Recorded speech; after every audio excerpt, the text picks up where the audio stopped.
ওয়াল্লাহি আমার যুবতী বোনরা অনেক ভালো। বলেছে জামশেদ ভাই, আমি গত 6 মাস থেকে ছেলের সাথে সম্পর্ক ছিন্ন করেছি। ও আমাকে ভয় দেখায়, আমার ছবি ইন্টারনেটে ছেড়ে দিবে, আমার ভয়েস রেকর্ড ইন্টারনেটে ছেড়ে দিবে, আমাকে বলে আমাকে বিয়ে, আমার অন্য জায়গায় বিয়ে হলে আমার স্বামীর কাছে এইসব তার সাথে সম্পর্কের কথা ফাঁস করে দেবে। আমি করবো কি? আমার আত্মহত্যা করতে মন চায়, কিন্তু তারপরে ওর সাথে কথা বলতে মন চায় না। আমার রব এটাকে হারাম করেছে। আমার যুবতী বোনরা এভাবে বলে। আফসোস, এদেশের বাবা মা তাদের বাচ্চাদেরকে অশ্লীলতা সম্পর্কে নলেজ দেয় না। আফসোস, এদেশের মায়েরা তাদের মেয়েদেরকে অশ্লীলতা সম্পর্কে নলেজ দেয় না।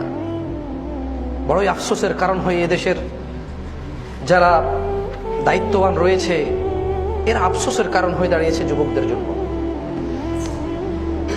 আপনি আমার কথাকে গুরুত্ব না দিলে আপনার আশপাশের যুবকদের সাথে কথা বলে দেখতে পারেন তারা অশ্লীলতাকে কত ভয় পায়, এবং আপনি ওদের সাথে কথা বলে দেখবেন যে 90%, আমি পার্সেন্টেজ বললে হয়তো ভুল হবে, হয়তো ওরাই আমার কাছে এসে বলে, তাই আমি পার্সেন্টেজ বললাম না, তবে আমি অধিকাংশ যুবক দেখেছি সবাই অশ্লীলতার সাথে জড়িত, এবং তারা আফসোস করে, উফ আফসোস, যদি 2 বছর আগে সংবাদ পেতাম এটা খারাপ, আফসোস যদি 5 বছর আগে জানতাম এটা অন্যায়, আফসোস যদি অমুক হাদিসটা 5 বছর আগে শুনতাম, আফসোস আমি আজকে আফসোসের কারণ হইতো না আমার,